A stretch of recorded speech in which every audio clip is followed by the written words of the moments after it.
Boom, boom, check, check. Mic check. What's up, everybody? Hello, welcome to the stream. I think we're live now. Say something in the chat if we're live. Say hello. Make yourself at home, more or less, I guess. I will also be doing so. I'm wearing a comfortable sweater. I've got some nice cold water. I'm feeling pretty good about that. It's nice to have cold water. It's not always available everywhere, you know. You find that out when you travel. And it's like, oh my gosh. Ice itself is a luxury. But water that doesn't have to have ice, that's some niche taste on my part. Like, I prefer not ice, but I definitely like really cold water. Anyway, yeah, I've got a whole cup of it here. And thankfully, I have a giant container of it down in the fridge downstairs. Why am I talking about water, you might ask? Well, I'm just killing time until I see people in the chat saying what's up. Because it's a live stream, and you're really wasting your time to talk about anything that is substantial until you get some engagement. But with that said, we do have a watcher here in the chat. What's up, watcher? He said, I've read the newsletter today. Oh boy. No, you haven't? What are you talking about? I didn't publish the newsletter today. What did you read today? Because it wasn't the thing that I'm addressing here. But you should be saying, oh boy, if you know what I'm going to get into. There's a lot of stuff here. Very excited to get into it. But Watcher is one of my patrons. And so shout out to Watcher. This stream is funded by my patrons over at Patreon, which means that the final half of it will actually be behind the patron wall. And that's just because, hey, I want to spend some time with my DIY gigafied angles or Emerson or whatever metaphor for a patron we want to go with. So we can shoot the shit a little more loosely on Zoom, and it will be recorded and reposted for people who are, you know, tier 1 subscribers at the Patreon. But, yeah, I think if you're a tier 3 or higher, you get to be a part of the Zoom call. If you're, in tier 2, you at least get to watch it live. The Zoom call, that is. I kind of hate, actually I really do hate, like at a pretty visceral level, this whole like walls thing. Oh, we got to build walls and there's got to be tiers and people got to subscribe and blah, blah, blah, blah, blah. And it actually always makes me think of, the skit from I Think You Should Leave, where the guy is eating lunch with ostensibly some coworkers, right? They're not all close friends or whatever. And the lady's talking about how it's like some serious stuff has happened, and the guy to her right is like sympathetic, but the guy across the table, one of them, like interjects that, oh yeah, well that's why I like Jim. That's why I like Jim's friends. Jim has a great friend group. And everybody just looks like, what? He's like, yeah, it's a great friend group. And then they're all like, okay. And then they get back to their conversation. And then it goes on for a little bit longer. And then he interjects again. He's just like, that's why I like Jim's friends. He's like, he basically uses words to describe how it's like an organic network. It's like people all just like, it's all organized by Jim. It's amazing. And they're all kind of like weirded out about it. And he's like, I have a pretty good friend group too. But the problem with my friend group is, and he starts going into this friend group that has 200 friends.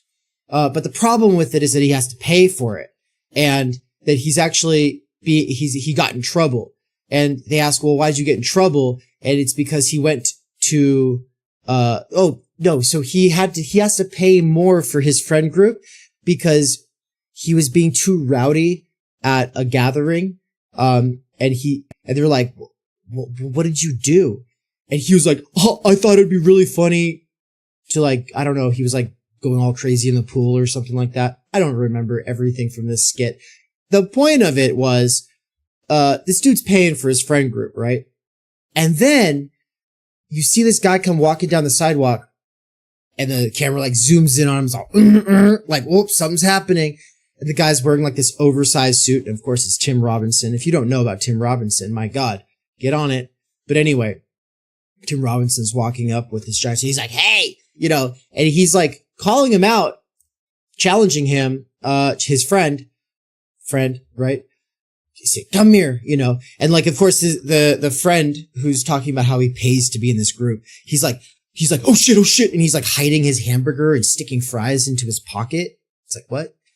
And then he's like, come here right now. And so that he goes up to the guy, and the guy's like, what are you doing? And he's like, hanging out with my friends. He's like, what are you eating? And he's like, it's something healthy. And he's like, oh, okay. Well, we're going to go over and have a little talk with them.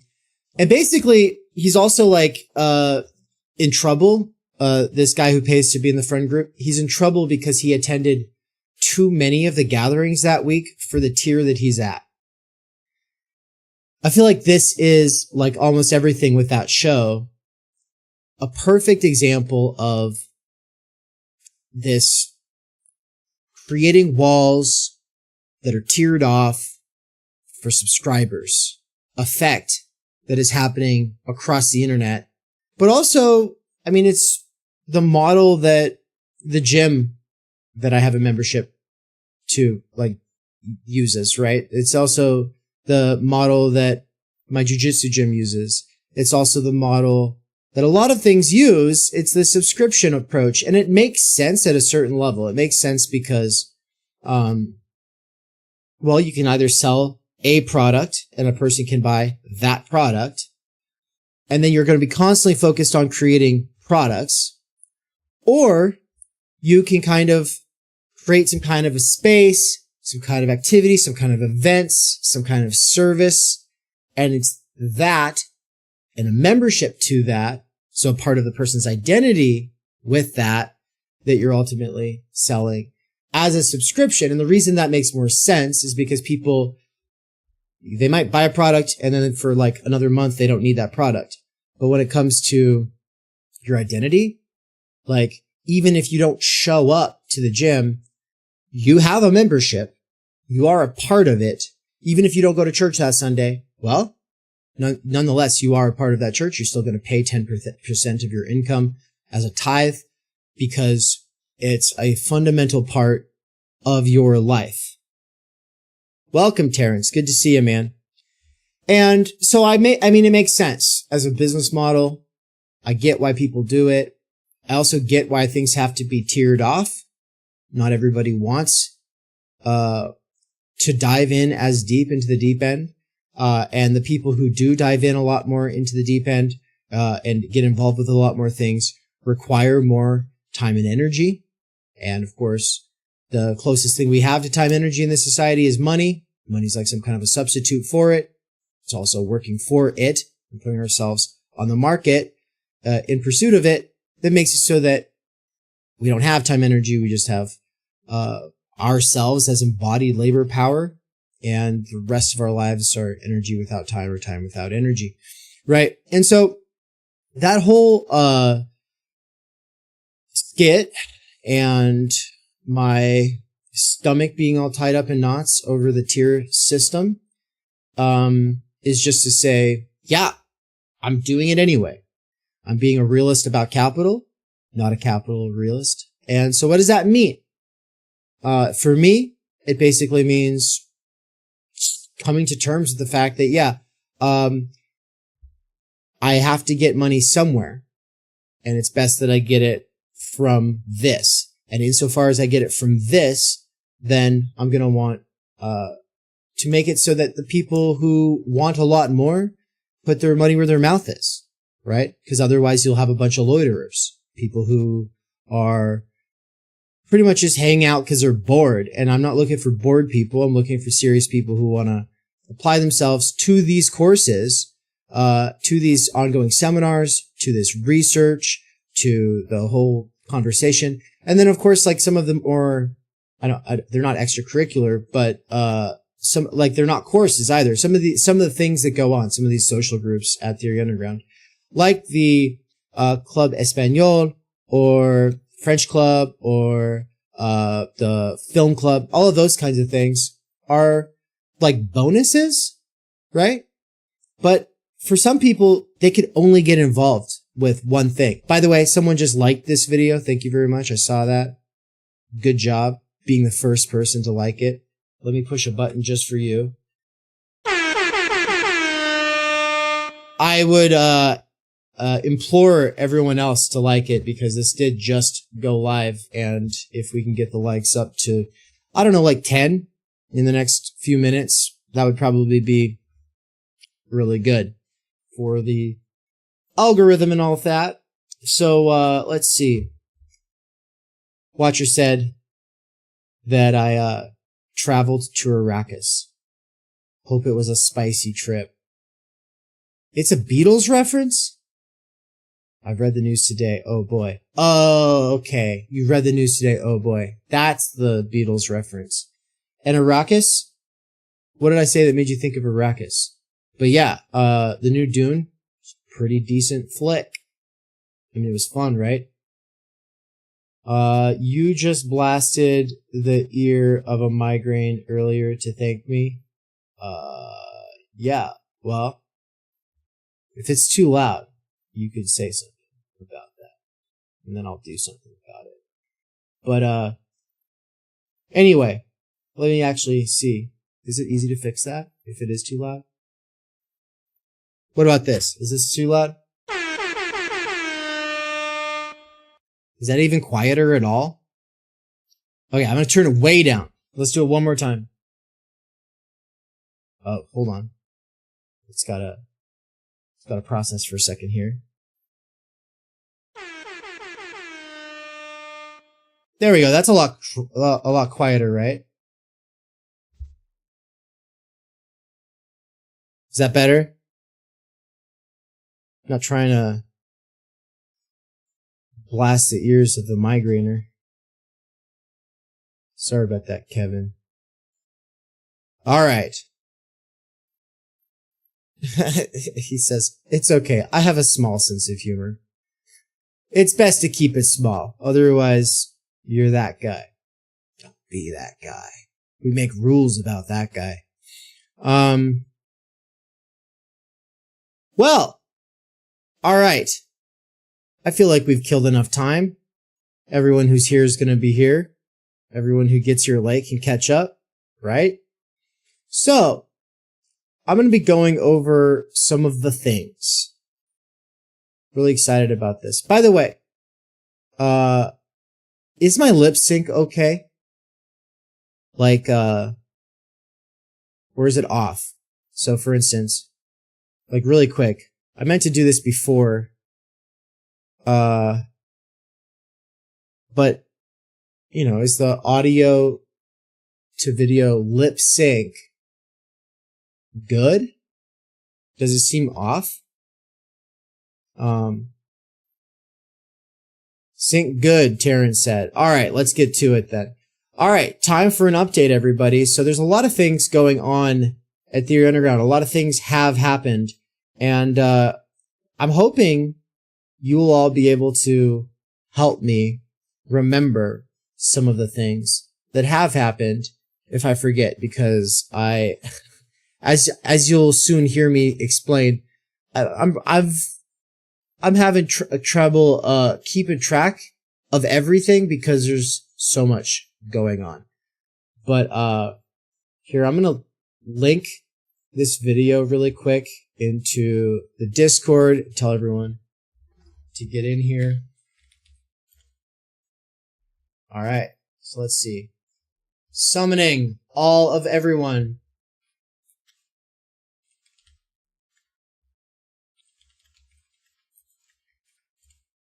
Yes, send now. All right, so that has been sent. Let's also blast it out to the peeps over on Patreon, since this is, after all, sponsored by them. I'm going to try to do it every month. That's kind of the agreement. I think I did one last month, but also I'm not sure. Where did I do it? When did I do it? Did I actually do it? I think I did, but I don't have as most professors throughout history have my own dedicated administrative staff. I am the admin, and that's not my specialty. So, take it or leave it.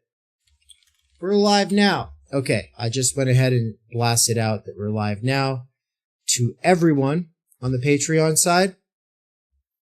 Now I'm going to go ahead and screen share so you guys can see the rough draft of the newsletter that I put together here.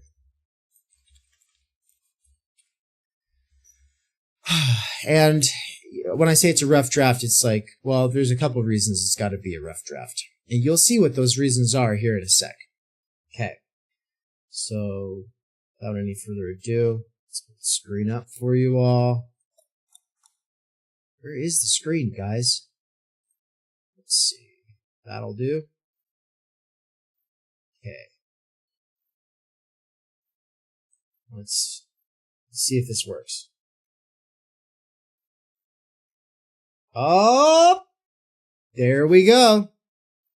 Monthly newsletter at Theory Underground. Boom. That's cool. All right, so we can get into it now. The way this is going to go is I'm going to do this update for probably as long as it takes, but I'm going to try to make sure it doesn't take longer than a half hour to 45 minutes. And then I'll have time to engage with the chat a couple of times.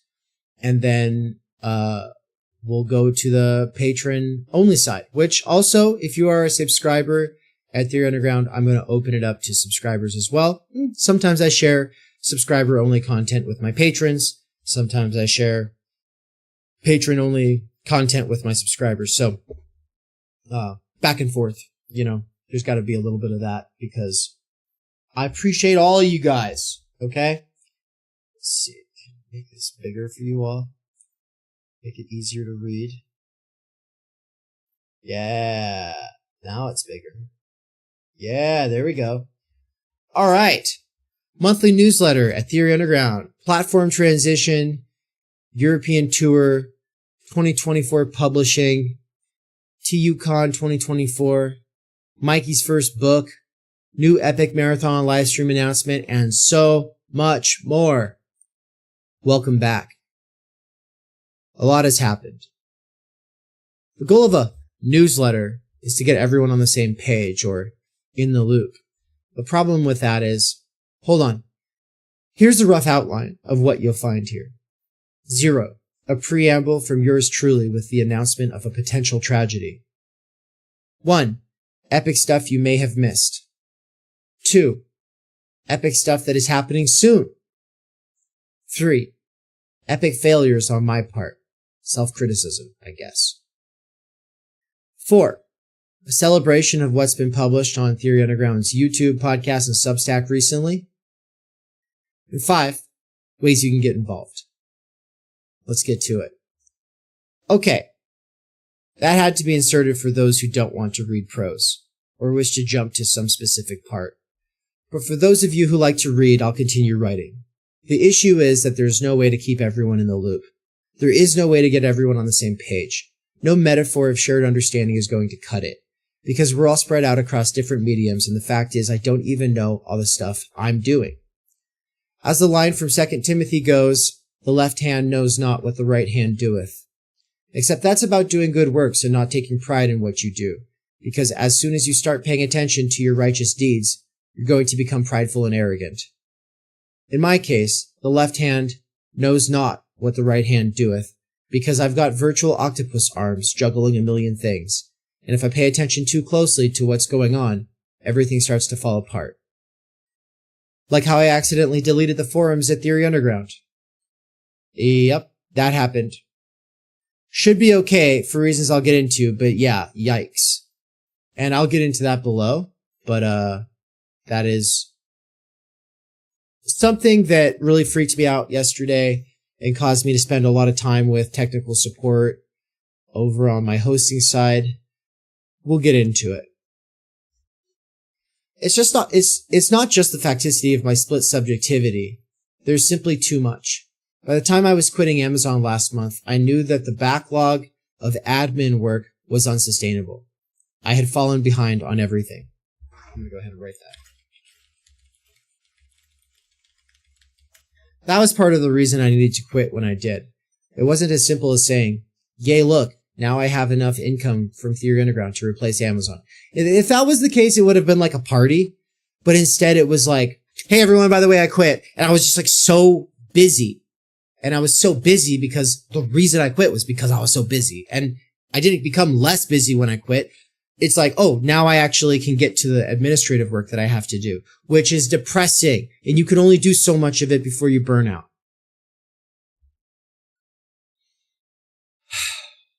It was also, oh shit, either everything at Theory Underground is going to continue to degenerate into something that is big, bulky, expensive, and buggy as can be, or I'll need to quit Amazon to clean up this mess.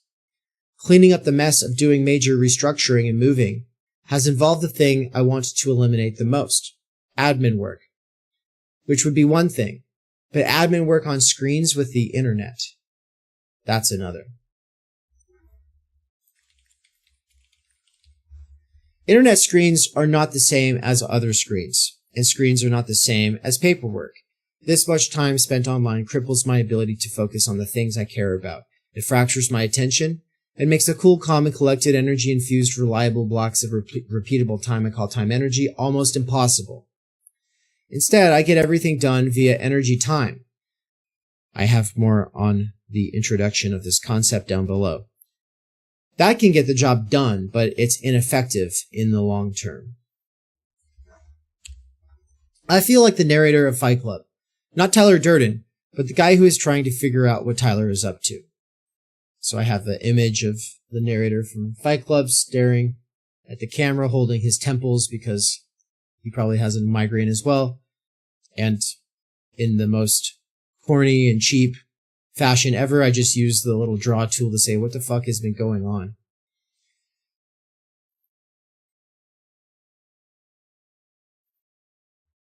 All right, let's get to it. So, I mean, there might be a transition sentence or a few sentences there into the meat of it, but let's just get to the meat of it. All right. Here's a quick breakdown of things that happened recently. Calls for proposal sessions with Andrew Ridgway. I say Andy Ridgway, but it's Andrew Ridgway. Was anybody there?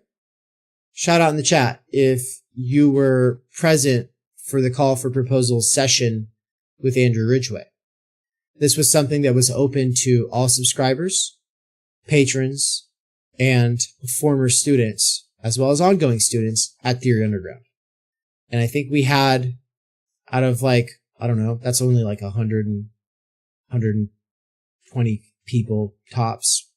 We had like, I think like close to 20 people there, which is pretty good for some last minute thing. And especially because the people who were there are, people who are interested in publishing in some of the anthologies at Theory Underground. Yeah, so let me know in the chat if you were there for that. And I'm going to actually pull up the document that we went over so I can give you all a quick taste of the call for proposals. There might be an edition of another one, by the way, soon. I'm not sure. But basically, we have all these different anthologies. Human Futures, Critique of Libidinal Economy, Critical Media Theory, Critique of Education and Schooling, Value Forum, Critique of Political Economy.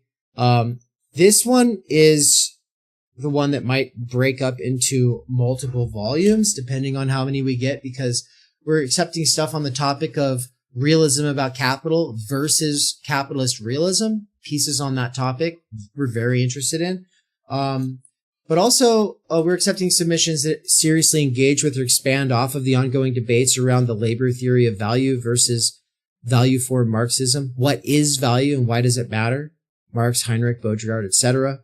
And I would add down here, post Marxism, post leftism, the left critique of itself, etc. That would all be like one volume. I have multiple people asking for ways to get a piece into one of these volumes that would basically relate to that stuff, but doesn't relate to any of the topics that were currently listed. And it's like, actually, that's not too extra because we actually already have pieces on those topics. So that going into an actual book makes sense. By the way, thank you to the other 3 people who liked this. So far we've got 4 likes on this. Let's see if we can get it to 10. A few more likes would be amazing. Okay, let's see if I can. There we go. The text was getting cut off on the side of the screen. I fixed it. So, human futures, critique of libidinal economy, critical media theory, critique of education and schooling, value form, then critical doxology and time energy theory, which is potentially going to be a couple of volumes as well, depending on what kinds of pieces we get. Underground theory, theorizing the underground, that's a special volume that's probably almost full, but we are accepting a couple more pieces towards it. And then PMC, the professionals and managers of capital, professional managerial critique, which people can submit critiques of the PMC thesis from Ehrenreich or from Burnham, right? Like that would fit in this volume. But also, I think in this volume, we're actually going to have Elton, LK, the guy who taught the PMC course with me. He's going to be publishing a critique of Ben Burgess's critique of the PMC thesis from when we were on tour at the Pomona College event in the LA area. And then there'll be an anthology on the Theory Underground Film Club, which is just to say, like, there are all these films that we've watched. We've had a punk double feature, Suburbia and the Decline of Western Civilization 3, where we basically talked about how punk is, if it is subversive, it's not radical in any real way. Perversion double feature, Female Trouble and Pink Flamingos. This was kind of like similar. Subversion is not radical, but also it can be a lot of fun. And John Waters, his Female Trouble and Pink Flamingos are very interesting movies, to say the least. The AI romance double feature with Her and Electric Dreams from 1984. If you haven't seen that one, it's amazing. Everyone should know about Her at this point, but if you're like me, then you don't know about most things that happen in terms of movies because you just don't bother keeping up. But this film club is a way of kind of getting me on the wavelength with some people, so some people at least at Theory Underground milieu will be able to have shared reference points. Like, it's good to have shared reference points. And the Love and Sex double feature, everything you want to know about sex, and Pillow Talk. Pillow Talk was amazing. I don't really know about the everything you want to know about sex. That's something else. The real double feature just happened. That was Werner Herzog's Grizzly Man and Tarkovsky's Stalker. Or sorry, Tarkovsky's Stalker. Now I don't think next month we're doing Primer and Upstream Color. We're actually doing a different one, which is going to be, might as well announce that one now. It's actually something I display down below right here. Oh wait, no, I don't show the new one. No, this is just Grizzly Man and Stalker. Well, the next one is going to be, one of them is basically like we were symbolically mandated by Zizek's wife, Yela Kretschek, to watch Tarantino. And so we're going to be watching Once Upon a Time in Hollywood. And the other one is a film that just came out on Netflix called I Don't Feel at Home in This World Anymore. If you haven't seen it, couldn't recommend it highly enough. It's really great. And the theme of that one is stories with happy endings. And just like Yayla's point that like that's actually pretty rare. And like, how do you write a good story and have a happy ending, right? Like how do you write an uncynical story or an unironic story in the 21st century? Well, apparently Tarantino is a great way to go with that, and that's what Precik said. On the other side, yeah, no, this one, I don't feel at home in the world anymore. It's awesome. Definitely check it out. And in this thumbnail here, where it shows the Grizzly Man and Stalker and the people who are involved with that conversation, it's got me in front of the whiteboard with Lacan's Bohemian Knot, the imaginary, symbolic, and real. It says unconscious and drive, desire, split subject, blah, blah, blah. Well, I had to give a quick little improvised lecture. There was basically an introduction to some basic Lacanian concepts, because the theme of last month's film club was, or I guess this month, the March club theme was the real, right? So if anybody's seen Grizzly Man, it should be pretty obvious how that relates to the real. But Stalker, I'd never seen anything by Tarkovsky. I'd heard about him. This film, I'll be honest, I was like falling asleep. It was really hard to watch. It was very slow. It's not made for ADHD brains. But you know what? Just because we're wired wrong by capital doesn't mean that great art has to play by our rules. And the conversation that we had made me really want to go back and rewatch it already. Shout out to anybody who likes Tarkovsky. Has anybody seen either of these films?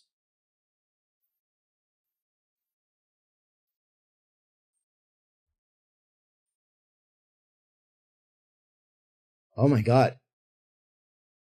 There we go. Terrence said Stalker is my favorite film of all time. That's amazing. Good to hear. That's really cool. That's awesome. Yeah, man. Well, I'll send you the link to that conversation. You might be interested in it. And honestly, maybe we should do a follow-up conversation sometime soon, or maybe later. Maybe not soon. Maybe in a few months, once people have had time to rewatch it and take a break from it as well. But anyway, some kind of a follow-up conversation with you, Terrence, would be really cool, especially if we could get Nance there, because Nance wasn't able to attend the film club discussion and Stalker was his choice, right? So we want to hear from Nance still, and we definitely want to hear from you, Terrence, because Stalker left me with a lot of questions. I'm very curious to hear where you and Nance would be coming from. To the new people joining the stream, welcome. You can always skip back and catch up. But basically, at this point, I'm just doing a recap of what happened recently at Theory Underground, and then I'll be getting into some of the stuff that's coming. So, I just got into the call for proposals session with Andy a little bit. I also want to share that he is somebody with a PhD in composition, rhetoric, the craft of writing, and he wants to work with Theory Underground people to help us refine our craft. If you want to write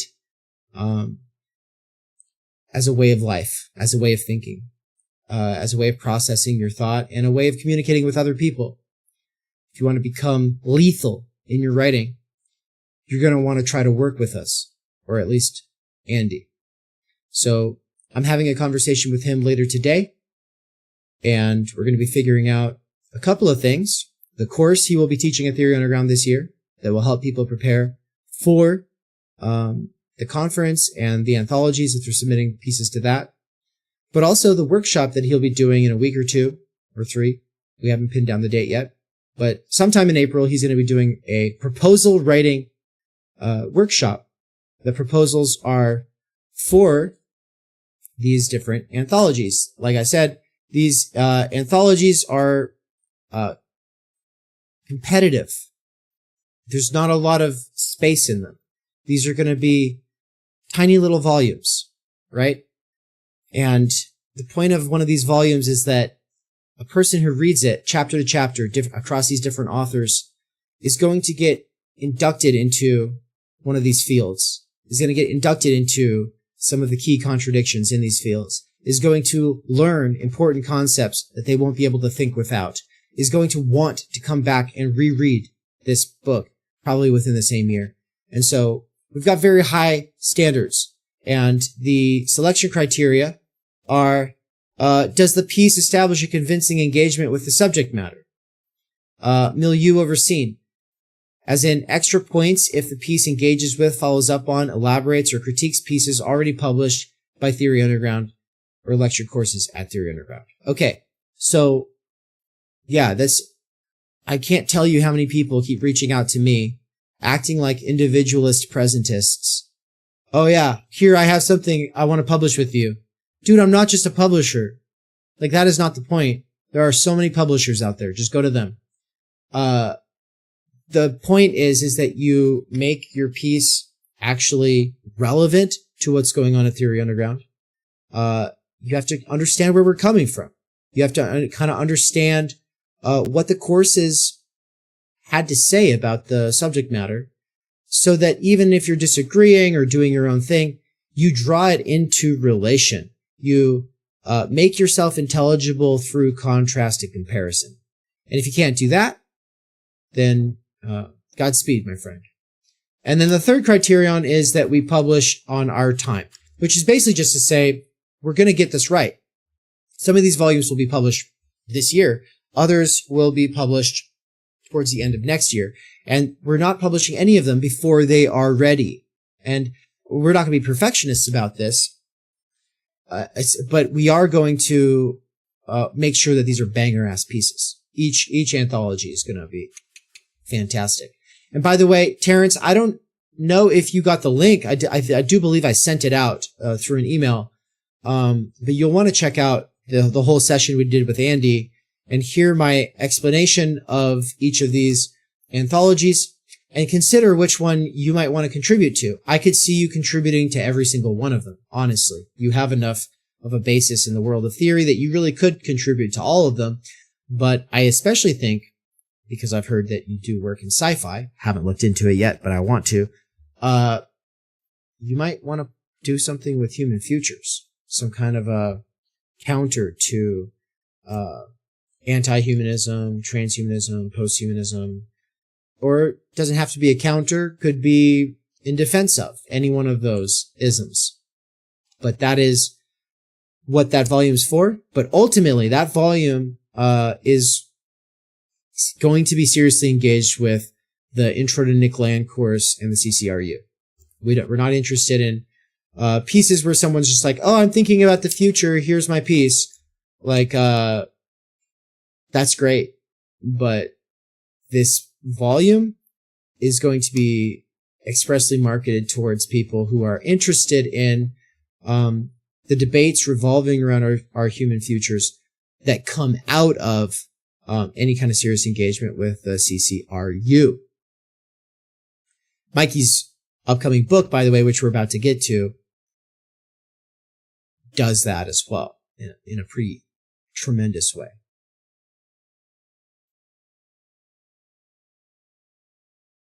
OG Rose is in the chat. What's up, man? Welcome. How you doing, man?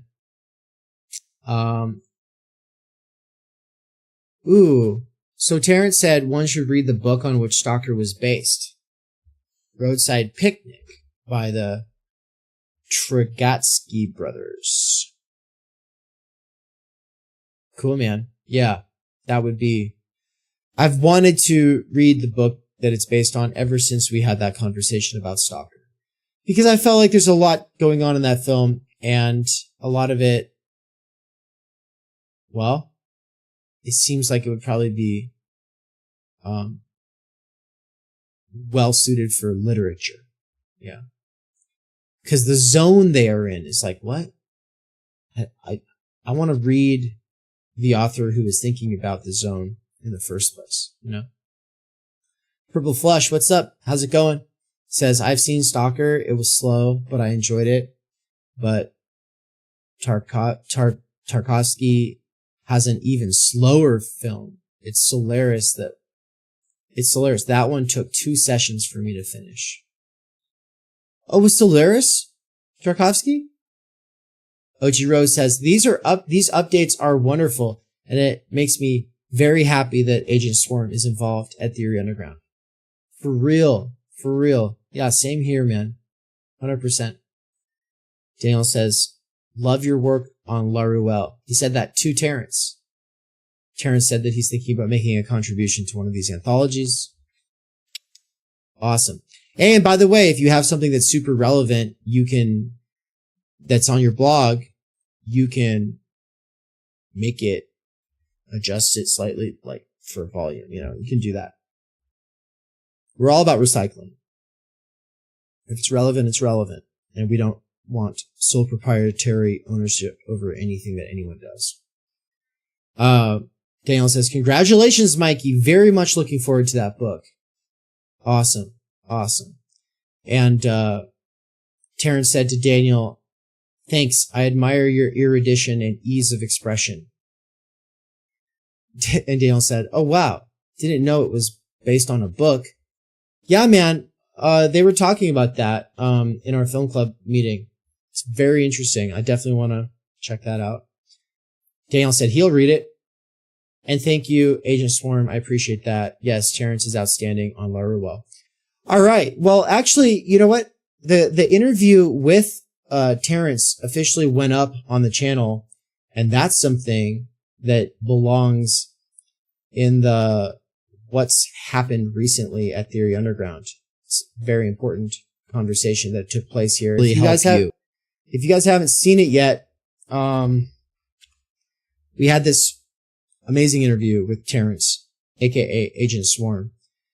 And so let's see. We're here at this point of the newsletter where it says, here's a quick breakdown of the things that happened recently, call for proposal sessions with Andrew Ridgway, submissions.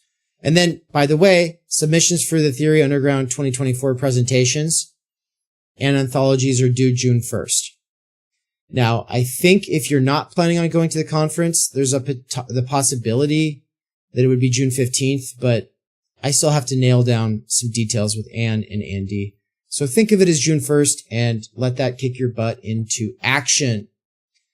Michael Downs announced his first book. Yes, this is a huge deal, guys. I don't know if I can easily pull that up for you. Let's see. Let's see here. Oh, this is so silly. I have the screen all cut off here. Let's see if I can get this fixed easily. Let's see. Yes, Instagram, the place that Daniel in the chat here does not go, but that his wife pretty much dominates. She's all over this platform. Like, she's doing a great job running the OG Rose writing side of Instagram. Okay, so let's see. What am I looking for? Oh, Michael Downs. Let's take a quick look at the announcement post that he made. Ooh, and really quick, we'll come right back to it. Let's bold it so I don't forget. I'm going to share the Terrence interview down here so I don't forget. Yeah, because we want to make sure that's in the newsletter as well. Yeah, so Mikey, this was very recent. He said, I'm very happy to announce that my first book will be released in April by Theory Underground Publishing. The book is called A Critique of Nick Land's Critique of the Left, Capital versus Time Energy. By the way, I think he's changed that around, so it's now Capital versus Time Energy.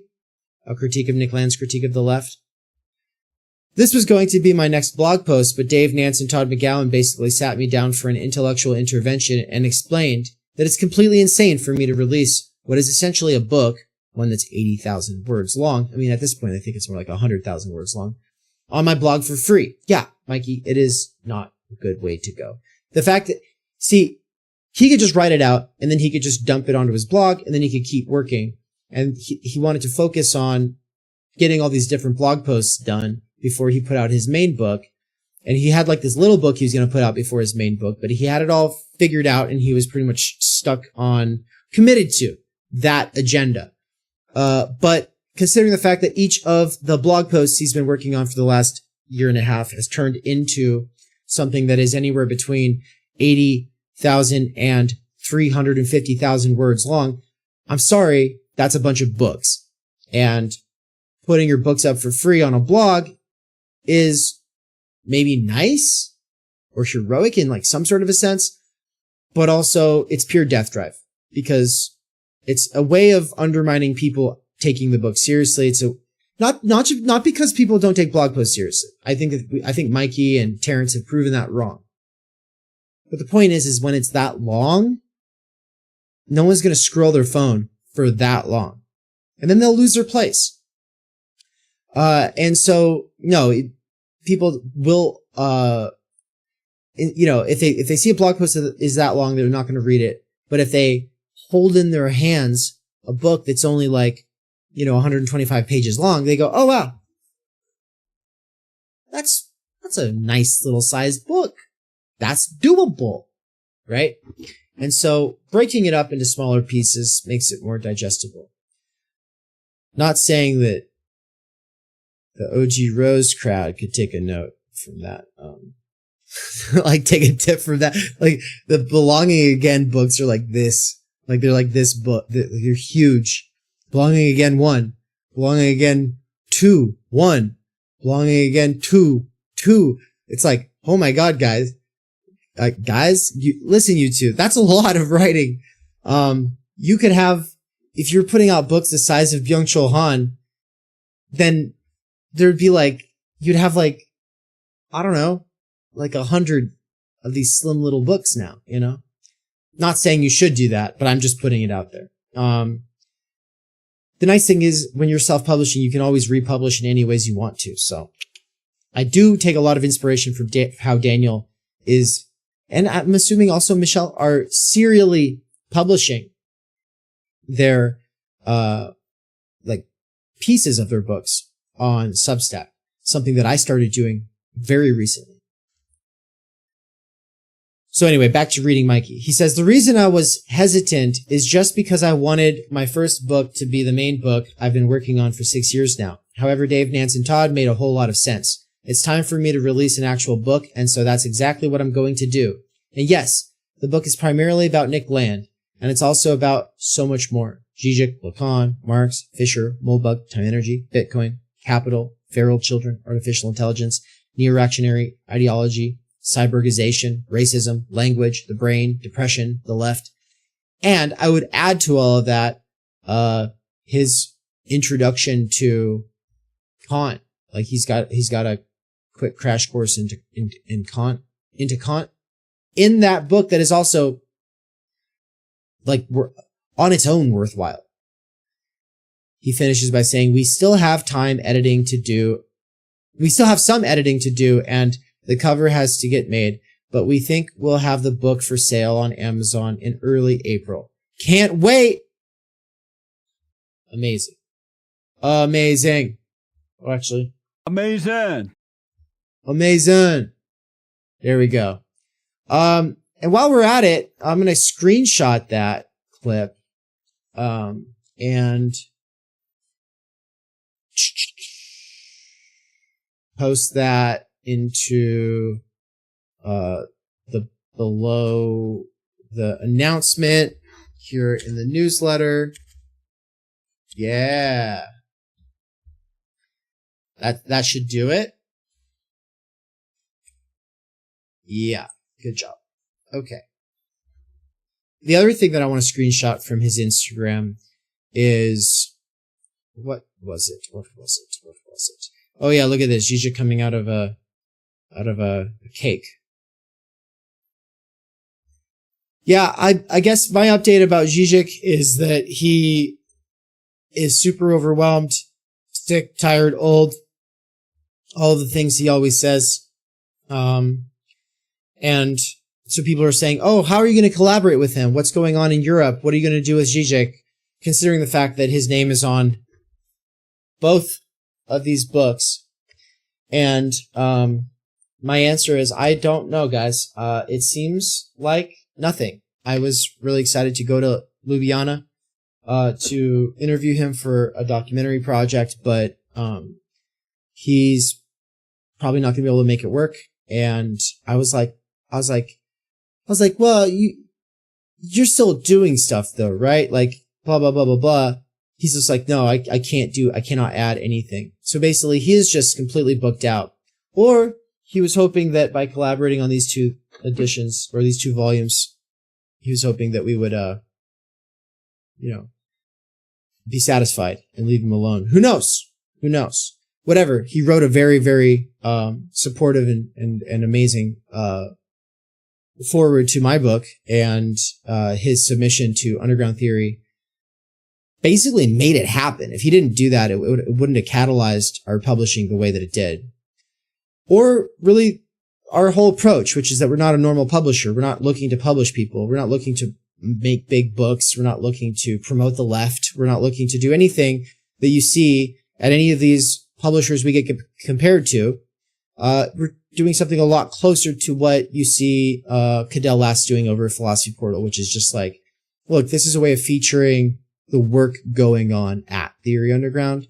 But when some bigger name people submit to it, that's just a way to support us, to kind of like give students at Theory Underground this potential recognition, this sense that there is some potential recognition there, that it's not just a conversation between a bunch of dropout losers on the internet, but that no, we're actually people coming to a city near you. We actually are in dialogue with some of the most important people in the scene. And so that potential recognition, hopefully combined with the tutelage and resources that we offer, will help people get a lot more seriously involved. So no matter what, Zizek is the man, and happy birthday, Zizek, for turning 75. I know he's not happy. He would actually, his face should be like the miserable face, and it would say, I would prefer not to.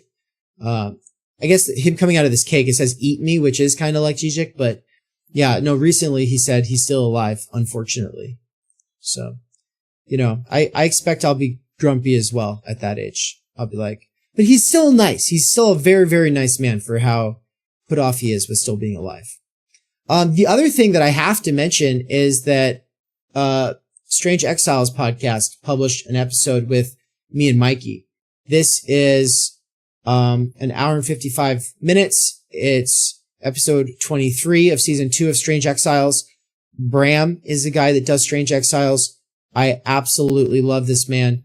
And in the PSA that I'm going to roll in a little bit here when I have to take a little break to go get refreshed, I will be, playing,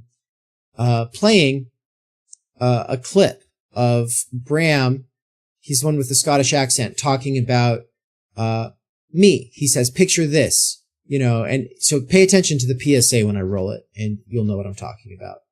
But I have to mention, in terms of like really cool stuff that happened recently, that Bram interviewed us.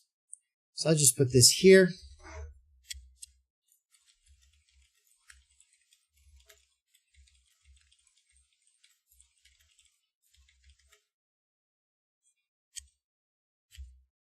Okay. I'll have to look it up on Spotify. Just leave it like that. All right, next. Anne gave a lecture on Mihai Csikszentmihalyi's Finding Flow. Right? Finding Flow, the psychology of engagement with everyday life, as part of the Critical Doxology and Time Energy seminar, which almost always takes place every fourth Sunday. During the month of April, it will be on the third Sunday, because on the fourth Sunday, Nance and I are traveling to France for the beginning of the European book tour. More on that below. So I would just say in March, Anne gave a lecture on Mihai Csikszentmihalyi's Finding Flow. And then I would add, in case I didn't mention it before, in February, she gave a lecture for CDT on Henry Ford's vision of capitalism. This was in conjunction with my lecture that was an introduction to being in time, with a special emphasis on the existentialia, which are existential structures of being in the world. Who in the chat? Who saw that? Who saw that lecture? I might make that one public eventually, because the fact is nobody, I don't think anybody's tried to do that yet, which was, I cannot spell specific right now for some reason. There we go. Yeah, that was a serious challenge for me, is to try to condense being in time into a single lecture. Obviously, you cannot do it justice, but I tried, and I tried to give it to people who've never heard about it before, and to do it in a way that was not just super broad strokes. I hate when people talk about Heidegger with the super broad strokes. If you do that too much, all it is, being. He contemplates being. He thinks people don't think about being. It's the standard Marxist straw man of his work. I should add, though, that this lecture that Anne gave on Mihai Csikszentmihalyi's Finding Flow, The Psychology of Everyday Life, was in conjunction with one that I gave on Marx's estranged labor and time energy. This is, and then I guess I would just say this shouldn't be a bullet point. This should be like a, how do you do this? Do you see what's happening here? Does everybody see what's happening? I keep trying to break these bullet points. What the heck? Okay, there we go. Just had to click this little button up there. Some lectures that are some lectures you can still watch if you're a subscriber. That's what I would do as the bullet point header, and then I would just say in March Anne gave a lecture on blah blah blah blah blah, and then the follow-up bit, which was about the previous lecture that she'd given. Yeah, there we go. There we go. I'm going to check in on the chat. What's up, everybody? How's it going in the chat? Formatting is evil. Yeah, no kidding, Daniel. Boom, boom, boom. Boom, boom, boom. What's going on? Daniel says that he wants to caress Mikey's book. Jim said, manual control is a double-sided sword. The admin work and burnout is a direct cost to centrally set agenda and discipline. Not that that's necessarily a bad thing. Run your shit how you want. Yeah, I'm sick and tired of leftists assuming that they know what's best for me. That's for sure. It really is frustrating to have every anarcho want to have their little commune person come along and tell me that I'm too centralized. I don't want anyone else telling me what to do. I know what I need to do, and I'm doing it. What I would like is to have my own manager. I don't want a board over me. I don't want outside stakeholders that have some kind of activist agenda over me.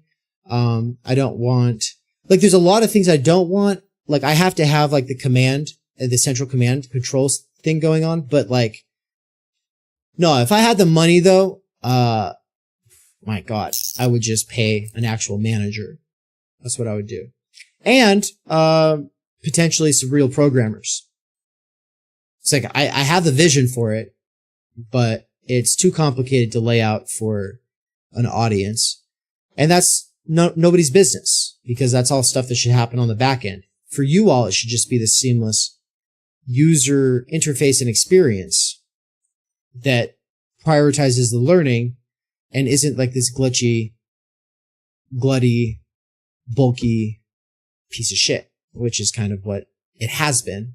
Now, I've gotten plenty of pushback from people who are like, no, the website was great, actually.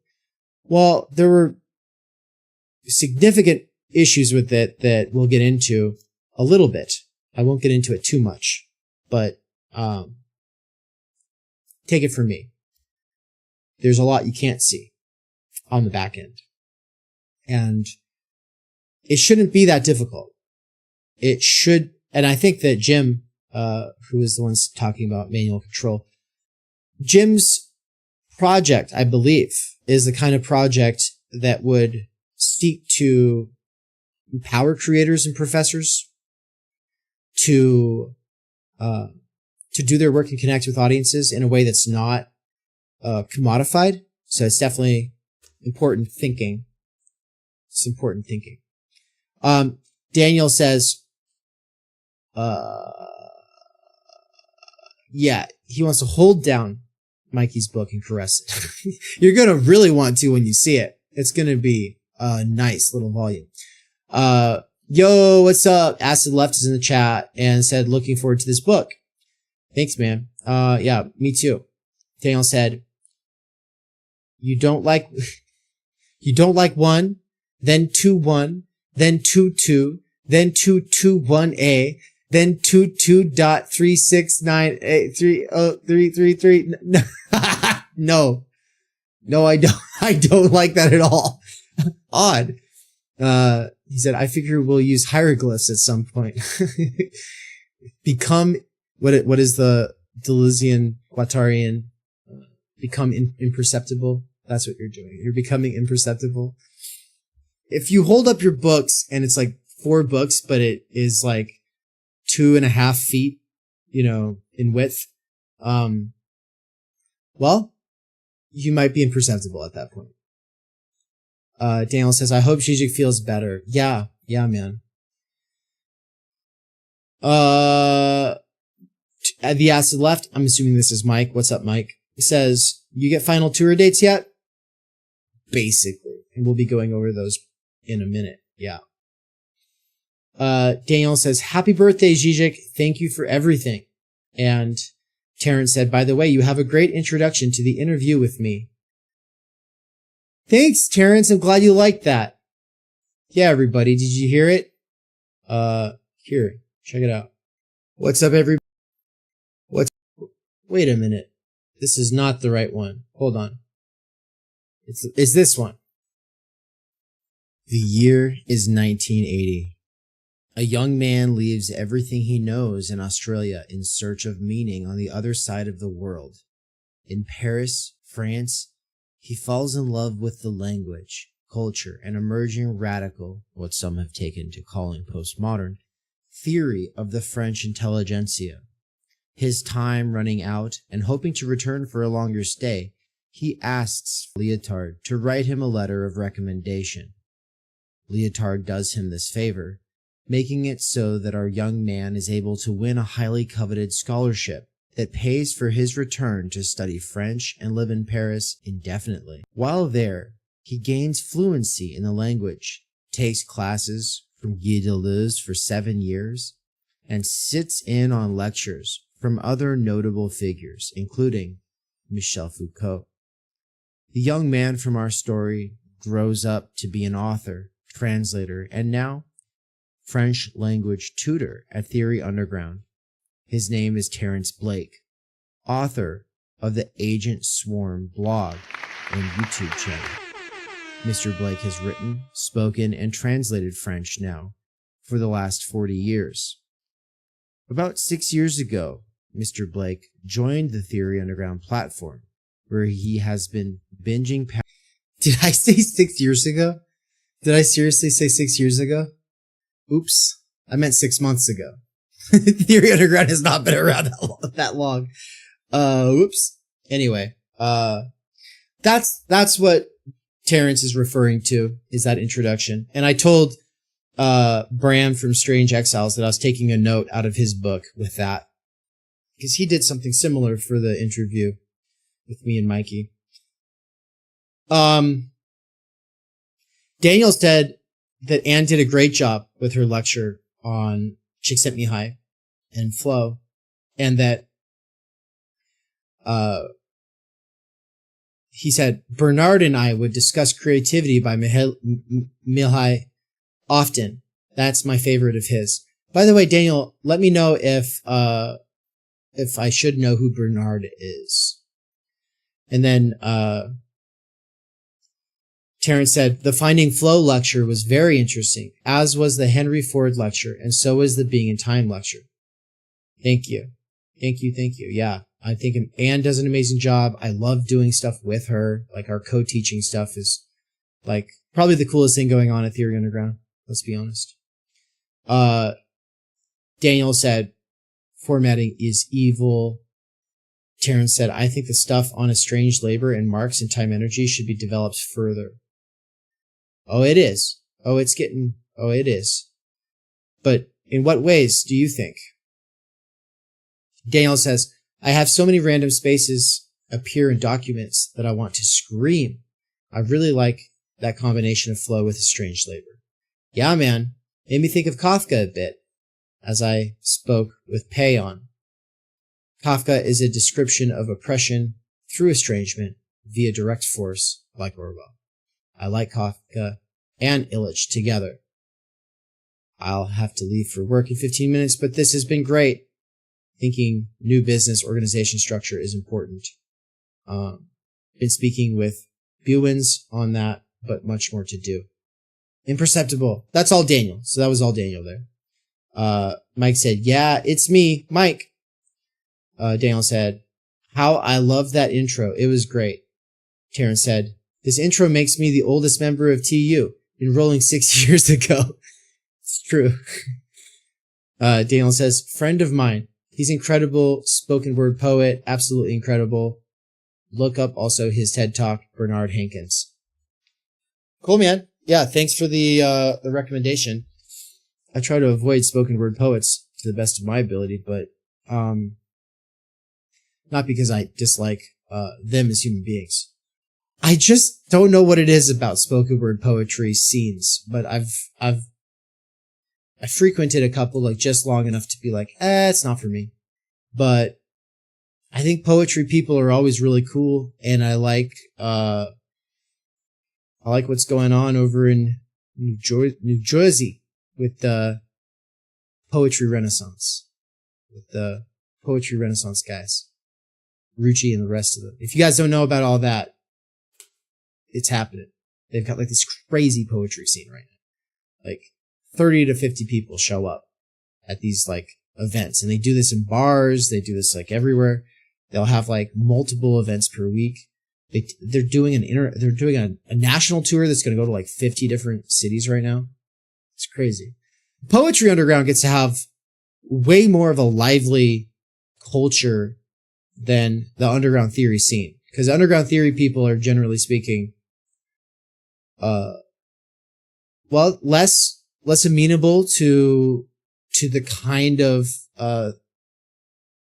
partying, I think, that the poetry people get into. I know that there's plenty of people in theory who drink or whatever, but it's a lot. There's like a certain like, we're not going to take this serious kind of baked into the Poetry Renaissance. And that's almost like the worst thing about the underground theory scene, is that like there's a lot of people who aren't taking it seriously. It's just games to them.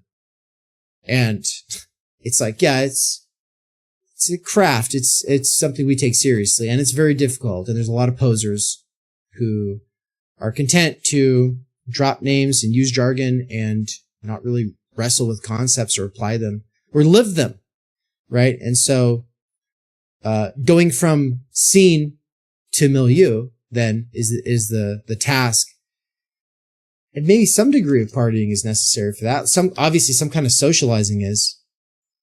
But it's not going to be like these ragers that those poetry kids are having. I don't know if anybody knows what I'm talking about. Like, let's see.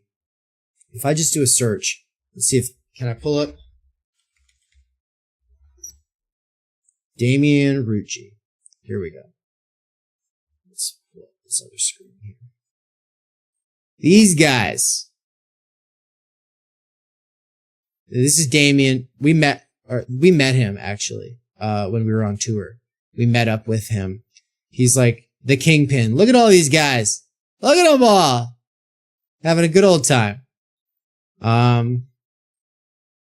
Let's see. I'm trying to find one of these shots where Damien's coming into like one of these gatherings so that you guys can really get the picture of what I'm talking.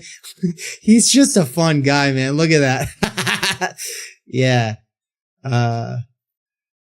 Damien, my God. If you guys don't know, but you have Instagram, definitely give him a follow so you can get the sense for it over time. Let's see. Nope, that's not the one. Nope, that's not the one. These all kind of give you some sense that they're doing stuff. Yeah, look, that's a pretty good crowd, but that ain't it. Dang. Well, I'm about to give up. The video I had in mind, I'm not finding it. But their thing is basically just like, do poetry, even if it sucks, get on the mic. It's for everybody. Let's just go. Let's go. Let's go. And it's very just like, it's fun. It's just fun. It's not judgmental, except they will judge you if you poeticize about the moon or if you try to rhyme too much, because I think they get sick of people constantly coming in trying to rhyme about the moon. But that's poetry people, man. Same with literature people. Literature people, poetry people, they always have like these hang-ups on things that normies do. And that's fair, because if you love something, you want to defend it from mediocrity, and at least from becoming too tropish and cliche, right? Yeah. They party. All right. With that, I think I'm done on the Instagram side. That's not even part of the real update. It's just a bonus for you all. Now you know about Damien and the crew at the New Jersey Poetry Renaissance. Ooh.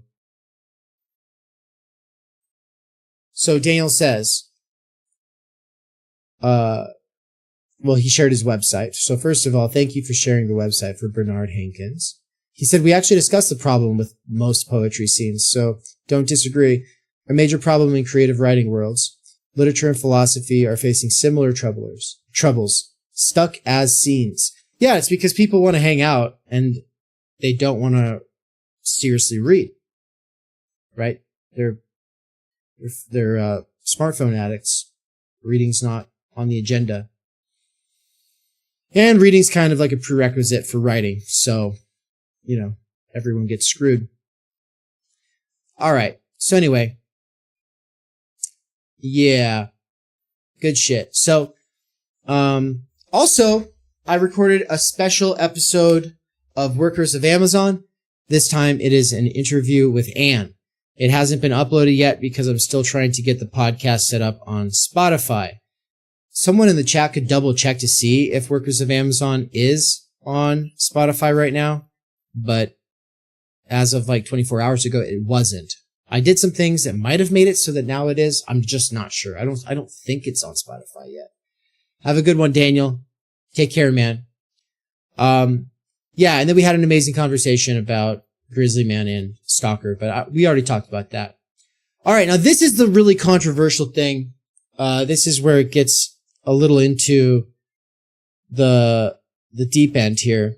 As far as like something that I've been thinking about a lot, but I'll actually preface it by going back to Instagram. I know I said I was done with Instagram at this point, but I'm not, because I posted this.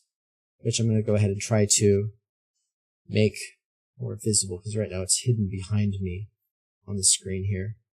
All right, there we go. So, it's got two stick figures talking to each other. First one says, "Hi, my name is Jason." And then the one in the yellow shirt goes, "Ah, nice to meet you." Takes the word Jason from the speech bubble, tries to put it into his brain. But in his brain, there's another box for friends. There's another box for family. And then there's this giant box that says, and this is what I added, obviously, "Does Byung-Chul Han actually add anything new or essential to critical media theory and post-Marxism? Or is he just a popularizer?" And then it shows him like running back into this guy, Jason, again. And he's like, "Oh, hey, what's up, Jarvis?" Right. And so the whole format of the meme is just like, you've got a lot going on in your head. And so that you're not keeping track of people's names, right? Well, I added another one where what's going on in the head is, does the value form versus labor theory of value debate fall apart or become easily transcended by factoring in Kojin Karatani's argument about exchange in the structure of world history?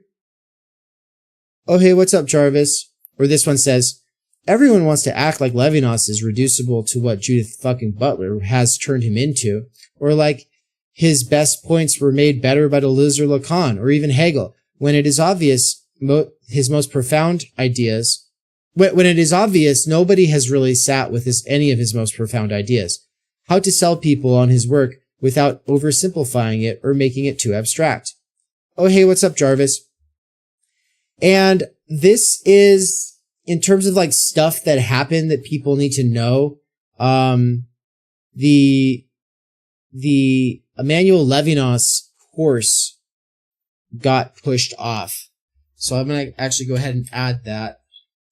The course on Levinas, totality, and infinity got pushed off to August. It was going to start mid-May, but not, or sorry, March, but not anymore. The reason is because there simply wasn't enough interest yet, and I also needed to focus on admin work as I get things restructured. Sorry for my loud clickety-clack, but I hope you also find it impressive. Okay, let's go ahead and screenshot this and just make that my little joke that I'll add here at this point in the newsletter. Okay, and then I would just add something like this, like no, like this. There we go. Yeah, so pushing off the Levinas Totality and Infinity course is the first time I've done that at Theory Underground, where within a couple weeks before a course, like I decided to push it back, but I don't make the rules, guys. Like I could be all like, oh, I don't care if there's not a lot of people like into it, but for the amount of work that I'm going to put into that, I want more than like 3 to 5 people, which is what it seemed like it was at. And maybe I could have just marketed it better, but it is what it is. I've been too busy, and I think it's all for the best. I genuinely think it is all for the best. With that said, I am going to go ahead and share the Totality and Infinity course right here with the new dates. So the first half is going to be on Saturday mornings at 12 p.m. Eastern, August 3rd, 10th, 17th, and 24th. The second half will be in 2025, January 11th, 18th, 25th, and February 1st. So maybe this is a confusing way to put it because it says 2024 underneath that. I don't want anybody thinking that the second half was January 2024, but also, is anyone really going to think that? I don't know. Here is the new dates. Here are the new dates. There we go. All right, and then there's plenty more that I'm forgetting right now? If anybody in the chat is like, oh, Dave, this thing happened recently. It was really important. How did you forget about it? Do let me know. I should probably mention that, yeah, actually, you know what? Speaking of podcast stuff, also, I got interviewed on both Sublation Media and One Dime Radio.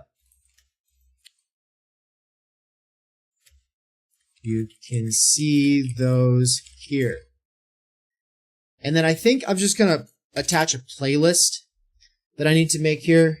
A playlist that would just be interviews that I've done or that I am doing, right? So Sublation Media, Theory Underground. Let's go ahead and add that into a playlist. So save into a playlist. Create a new playlist. TU people getting interviewed. Let's just call it that for now. Make it public. Create it. And then do the same thing with One Dime Radio. Oh, snap. You guys can, yeah, you can see what's going on. Okay, good. Okay. Yeah, look at that. One Dime. Interviewing Dave. Good job, man. And then also when he interviewed me and Elton. So I'm going to go ahead and add that to the same playlist. That's also a great one. Oh yeah. And then the Dark Enlightenment one with me and Mikey. So I'm going to go ahead and add that as well. One Dime has done 3 interviews with Theory Underground stuff in the last while. It's high time I brought Tony back on the channel, isn't it?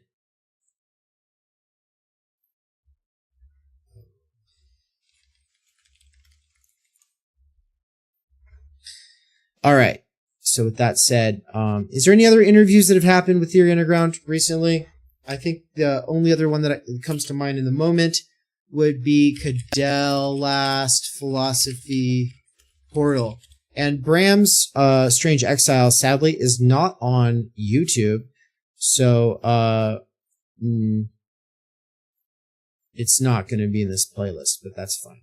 So let's just go grab that playlist link. We can do when we don't have any. Boom. And so if you are a fan of Sublation Media or One Dime Radio or Philosophy Portal, chances are you knew about those interviews. But if you don't know, now you know. So you can see those here is what I'm saying. Yeah, let's do this though. Okay. A playlist of times other platforms interviewed. I'm going to say other people, not platforms. People interviewed me and or others at TU. Of TU. Yeah, let's put it that way. There we go.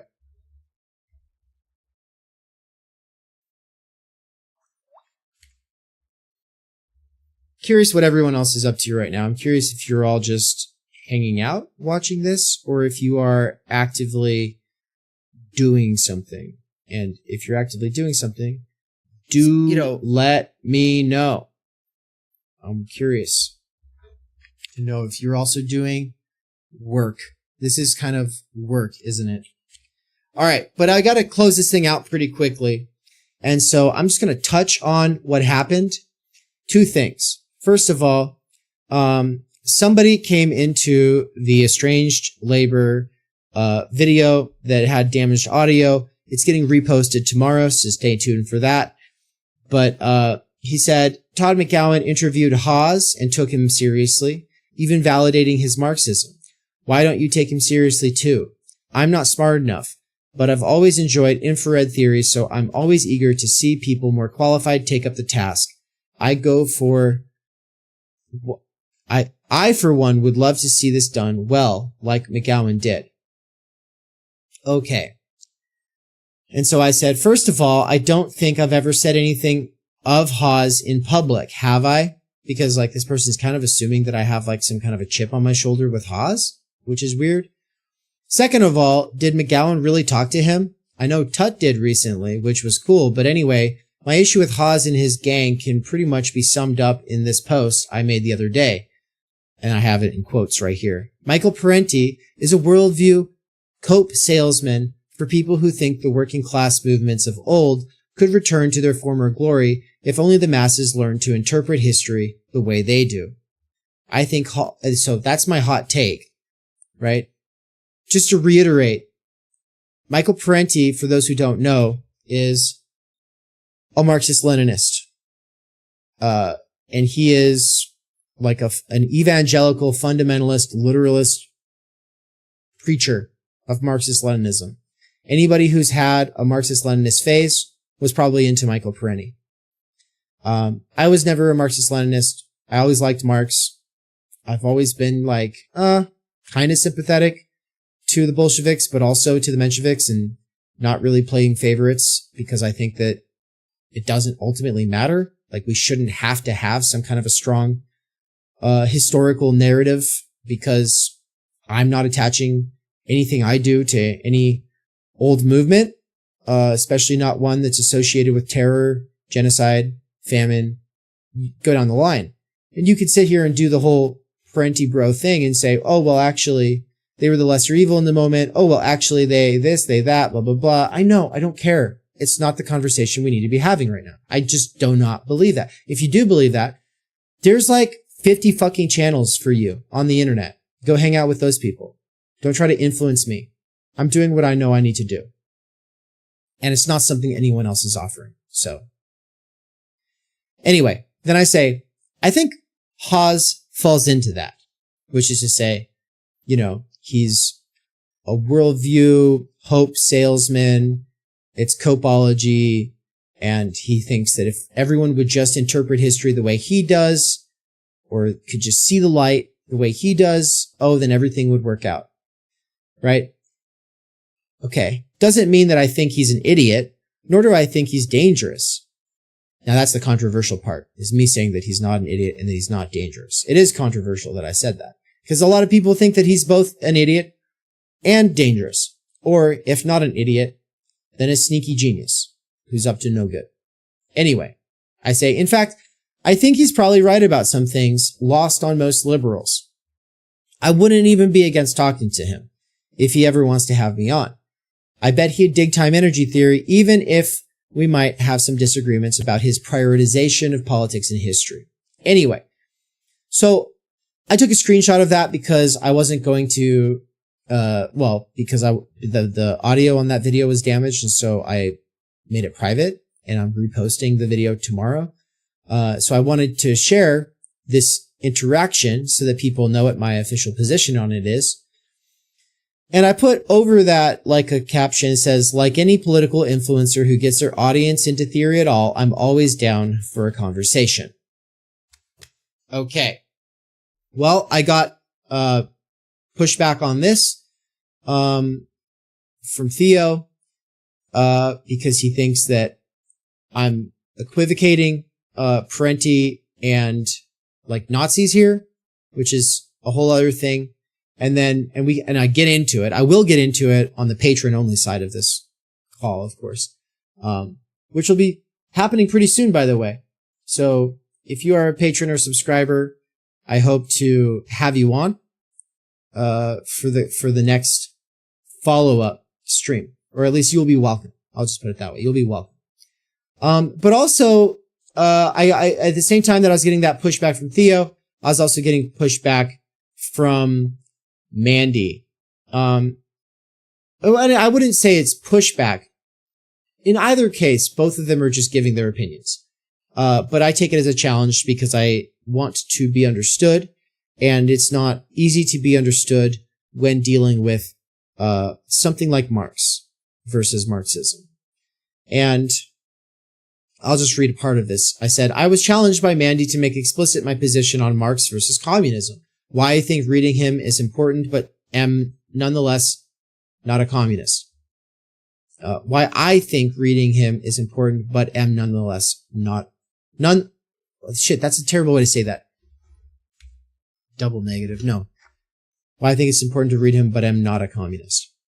She wasn't saying I shouldn't be engaged in this research and argued that she sees why it matters. But as she said, and this is a paraphrase, at least with Heidegger, you don't get flooded by people saying the Nazi movement needs to be brought back.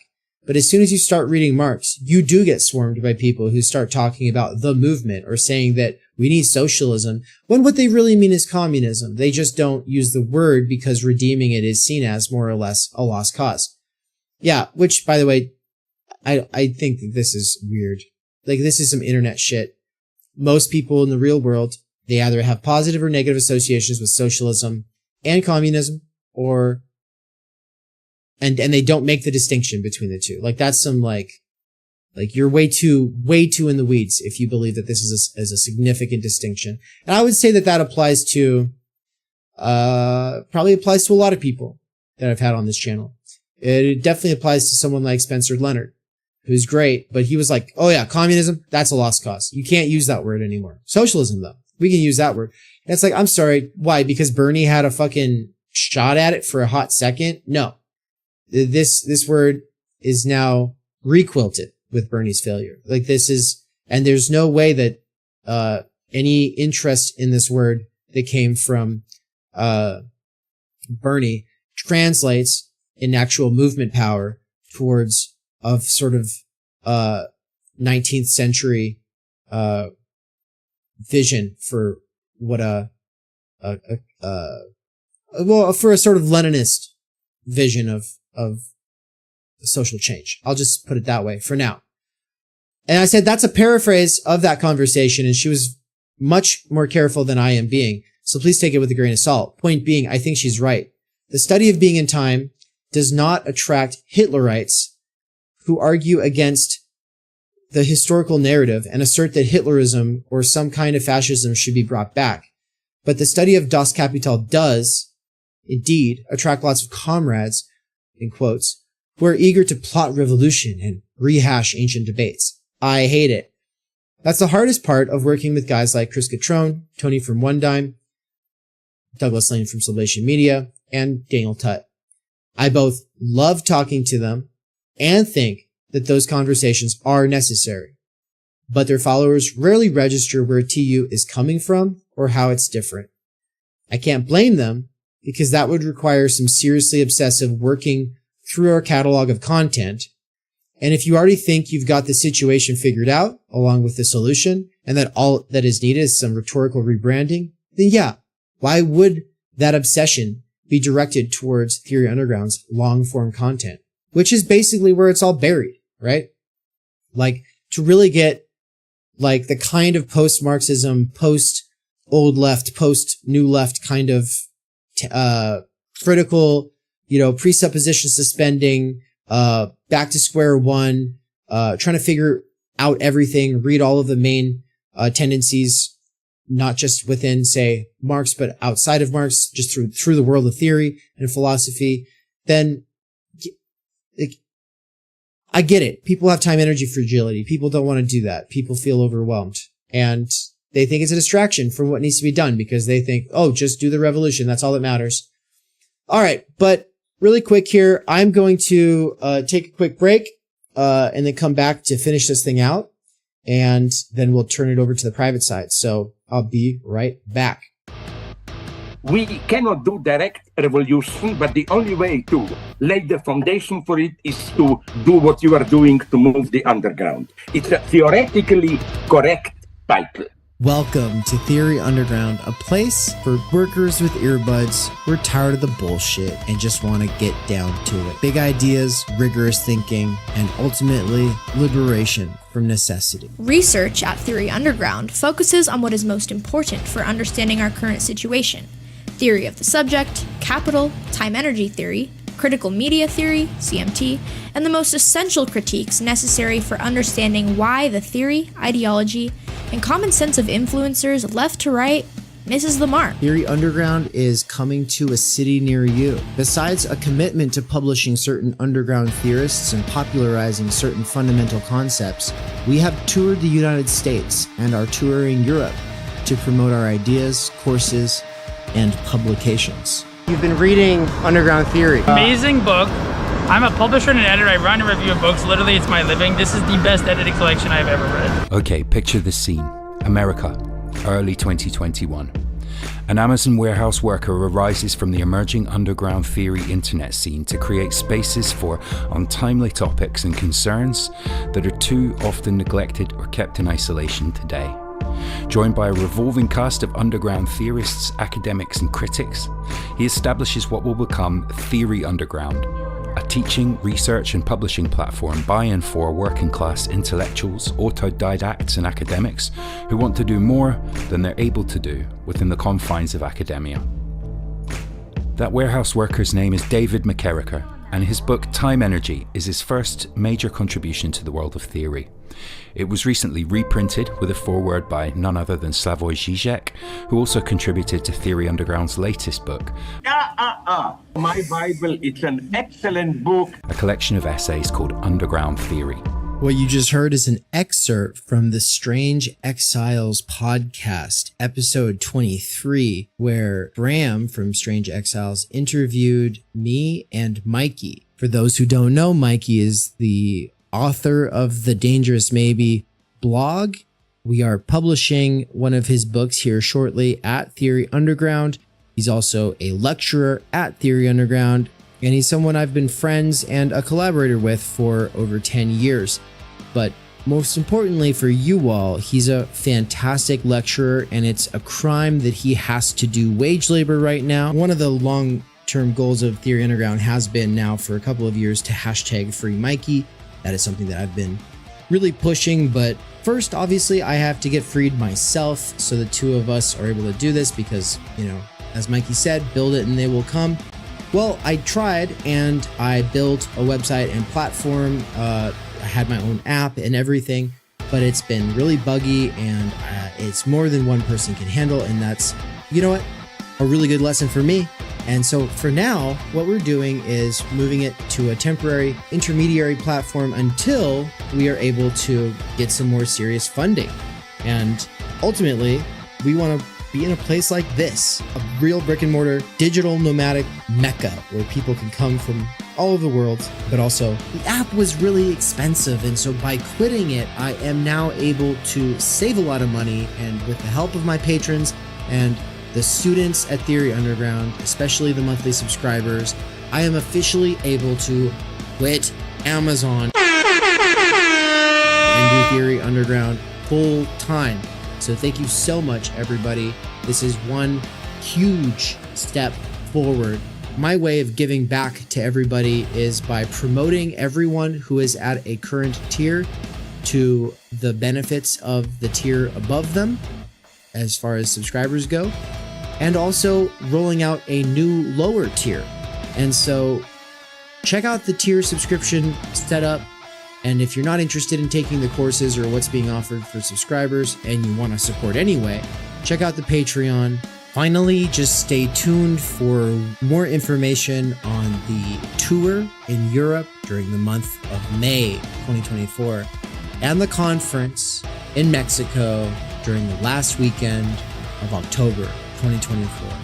If you want to be there, hit me up ASAP. Let's get talking, because it's happening very soon. All right, bye-bye.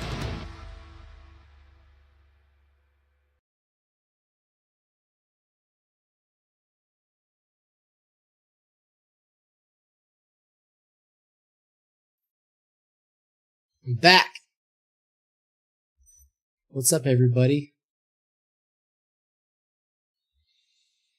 All right, so getting it closed up here on this side. Let's just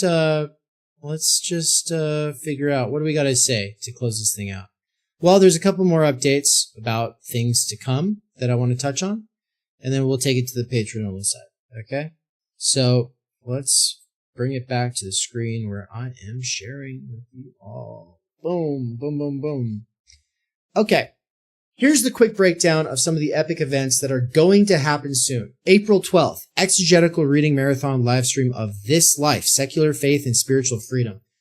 By Martin Hagland. He's got like the little, whatchamacallit over the A there. So who knows about this book? Shout out in the chat if you know about this book. If you don't, you will soon, because this is essential for understanding why time energy theory is not just something political or economic or existential or phenomenological or structural. It also poses an intervention of sorts in the world of theology. And the basic thesis that Martin Hagland is advancing in This Life is that secular faith and spiritual freedom are the preconditions for taking anything in this life seriously. You cannot take stuff in this life seriously if you do not have some sense of finitude, some sense that this is all we have, right? That this idea that this is all we have is the condition for taking this world seriously and for caring about things like the environment, caring about things like the future. If you believe in eternity, why do you really care about the future? And so then he would say, yeah, a lot of religious people do. They do care about the future. They do care about this world. But insofar as they do, they have secular faith and spiritual freedom as well. And the way that he develops the spiritual freedom thesis is very interesting. It's very related to how I use Marx and Heidegger. And Martin Hagland seems to be doing something kind of similar with time. It's mostly with time. He doesn't really get into energy, but he gets into time. All right, so that'll be on April 12th. It'll be an all-day reading marathon live stream. Daniel from OG Rose is going to be joining me to help read. And I think there's like 6 other people at this point who might be joining me. Maybe a few other people as well. Terrence, would you like to join me? And do, just know, if you're a regular if you're a fellow traveler, if you're a subscriber, if you're a patron, hit me up if you're interested in being a part of this, and I'll see if I can fit you in for a segment. Same goes for you, Nikolai. On April 18th, there's an epic marathon live stream on the theme of love and contradiction. On April 27th through May 27th is the Theory Underground European Tour. And then Brian's course on Ivan Illich begins in June. And submissions for Theory Underground Conference and anthologies are due June 1st. There is a little bit of stuff about this on the Theory Underground website, which is currently very different than it normally is. So let me give you, there you go. You can kind of see it here on the screen. That should give you a sense of how different it is. See, this is not how it's going to look soon. This is kind of how it's going to look soon. But because my changing the website around made it so we lost the forums, I am currently working with technical support to restore a backup of the site from earlier this month. And so the whole build that I was doing here is going to be gone. It'll look the same old way that it looked before. And then I'll be organizing a moving party, which is where I hope other people will join me on the Discord for a live call. And then we will slowly but surely bring things over that are essential from the various forums, to the Discord that we're using as an intermediary platform for at least another year to 2 years. I say intermediary platform because ideally we're going to end up with an actual location, like a real place, like a digital mecca that people can come from all over the world and actually be there, right? You would walk into this coffee shop library space. There would be a hall, with bathrooms, and then down the hall further, there's like a lecture hall, and there's a studio, and there's a theater, and there's a language learning center, and upstairs there's like a computer lab, and there's just all this stuff, right? But for now, we are all just doing this from a bedroom in an overpriced apartment in a rundown neighborhood. And so that's where it's at. Website is going to be still something that I'm overseeing until I'm able to actually, and I'm not just overseeing, I'm doing it all until I hopefully am able to hire some help. But for the time being, by moving away from the old clunky, buggy, expensive platform, I save money, I save time, energy, I save stress, I can quit Amazon. All those things make it worthwhile. Yeah. So, anyway, but this is what it currently looks like, all right? Well, what it currently looks like also has European Tour as one of the options here. And if you click on that, you'll get a quick little outline. Now, I'm going to take you to the quick little outline. Paris, April 27th. Oh, that's very far away for you all. Let me zoom in a little bit.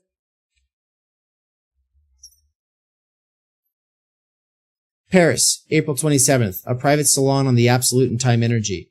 DM Day for info, Space Super Limited.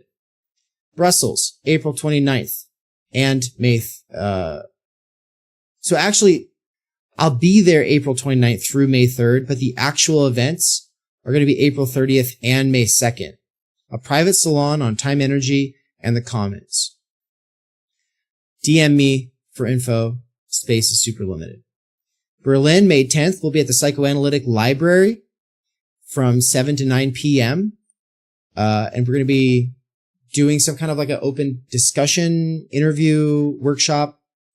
We're still figuring out the details, but it's going to be fun. And then Vienna and Linz. Right now it says or Athens, but that's scratch Athens. We're going to be in Vienna and Linz between May 12th and 15th. Still figuring it out. Katowice, Poland, Thursday, May 16th. Krakow, Poland, May 18th.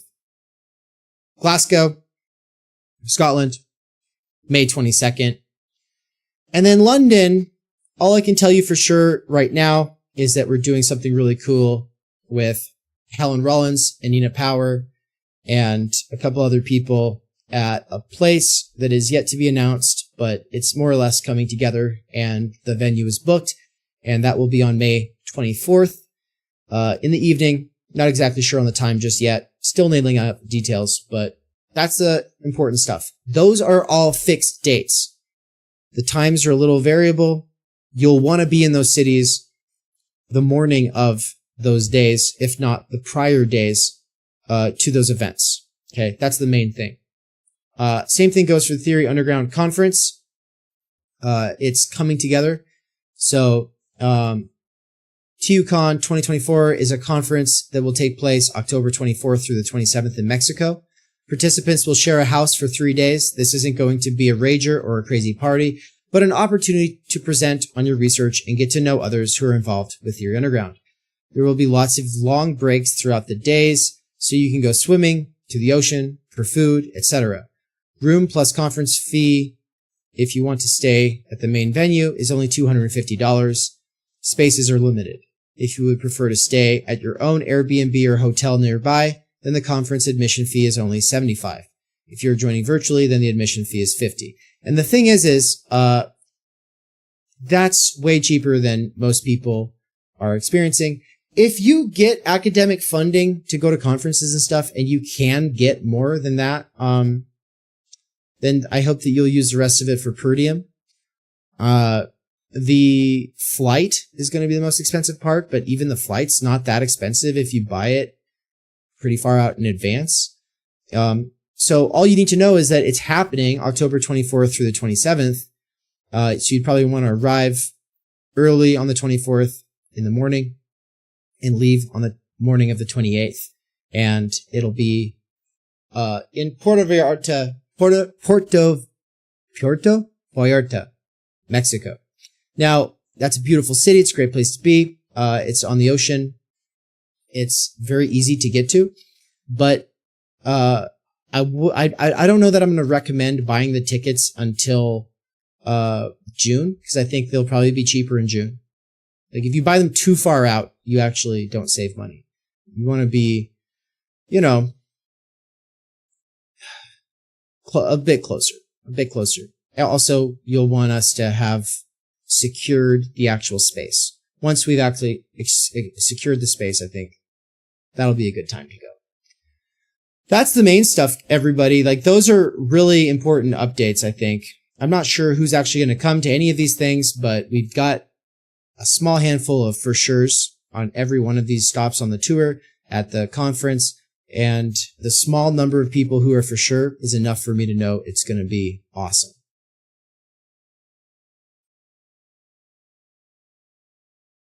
Terrence said, I'm very sad about pushing off the Levinas course, but this gives me something to look forward to. Yeah, man. Same. Ooh, he found Workers of Amazon on Spotify. Only the first episode. Cool. Second episode will be up soon. Jim said, I get you. Have to be a realist about capital. My point isn't moralistic and leftist. It's cybernetic and tactical. Any media machine is a war machine in the current context. Attrition is the medium. Jim, I think I like where you're coming from, man. Terrence says, yes, Hagelin's book is interesting. Isn't there a conflict between Hagelin's emphasis on finitude and Levinas's emphasis on infinity? This is a really interesting contradiction. I really like it, and I don't think so.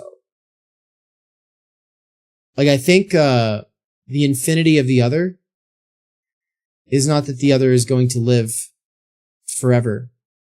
The infinity of the other is on how the significance of the other overflows any attempt to reduce them to a set meaning.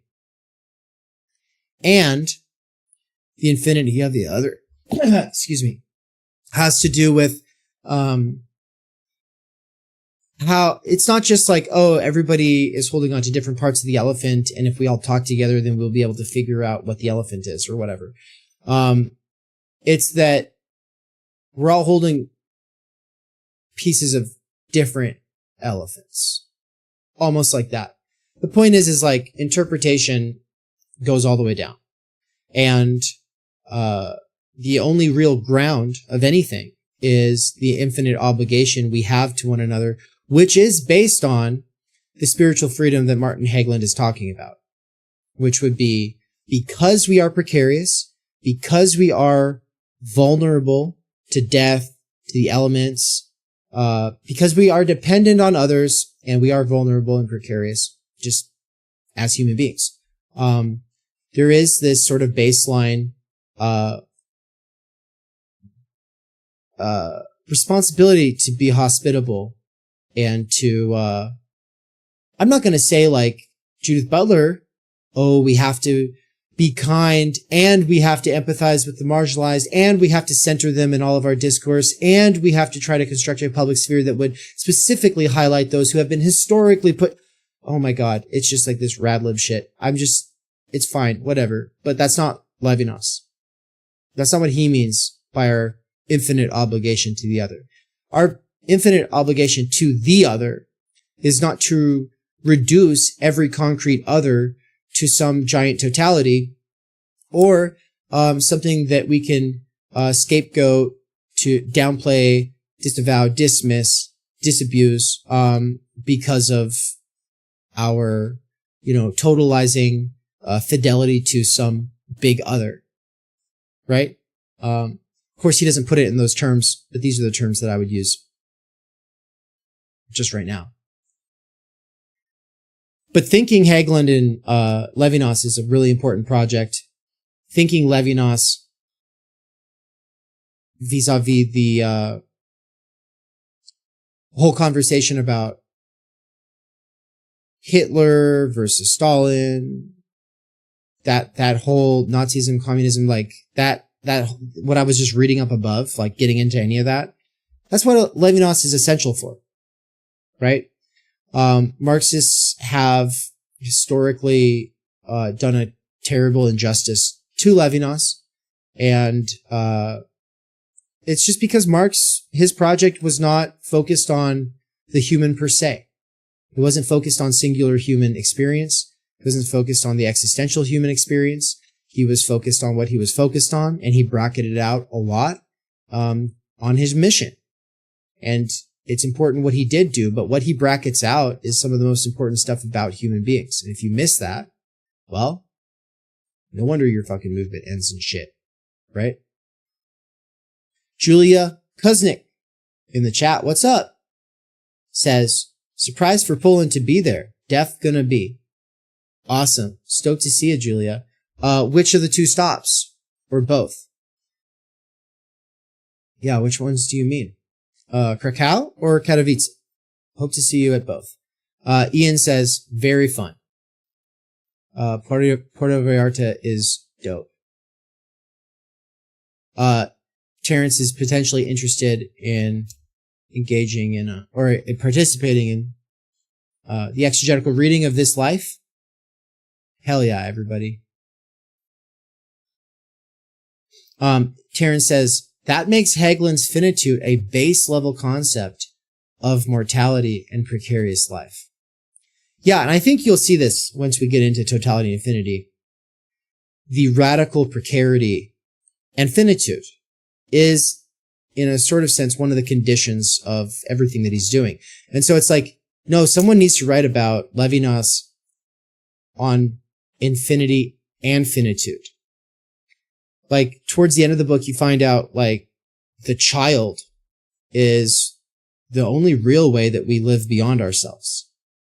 And now I think he's talking in a literal sense, but it could be figurative as well. Kind of looking forward to doing this with Terrence, who's like a French, a master of French theory and language, because some of the translation stuff is going to be interesting. But is it figurative or literal when he's talking about the child? The point is like, yeah, your life is finite, but you can live on through the other. And so it's like, we're radically precarious, vulnerable, exposed to the elements, defensive, protective, whatever, but also we're gonna die. And so we see not death, like how Heidegger thinks, like ultimately, like it's the possibility of no more possibilities. Like that's always kind of hovering over everything. Well, Levinas goes, no, on the other side of the possibility of no more possibilities is the possibility of the other living on. And you can play your part. And not just you can play your part, but we must play our part. If we don't play our part, we'll be sad, sick, bored, lonely, depressed, losers forever. That's basically what Levinas thinks. Because we have a fundamental obligation to the other, and to caring for this world and other people, trying to make it a better place to live, right? But he says all of that in a non-woke way. And that's what we'll get into in that course, starting in August. Well, the whole part on self-criticism, here's some shit I really wish I was doing better. And here's some quality content that has been released in case you missed it. We got some more there. That's all stuff I don't have time to get into now. Check the Substack if you want to see it. It'll be published very soon. I'm about to close out this stream. Really appreciate you all for being here. Thank you so much. To those who are patrons, today I made it so that even $5 patrons are going to be able to access the live stream that I'm about to do, where I get a bit more into the tea, the drama, the deets, and also we'll potentially have a couple of patrons join me. I don't know if Watcher's in the audience still, if Watcher's going to be joining. Terrence, if you want to join, you're definitely welcome to. Hope to see some of you over there. And if not, you'll be able to watch it on your own time, because it will be available to patrons. All right. Take care, everybody. Thank you so much.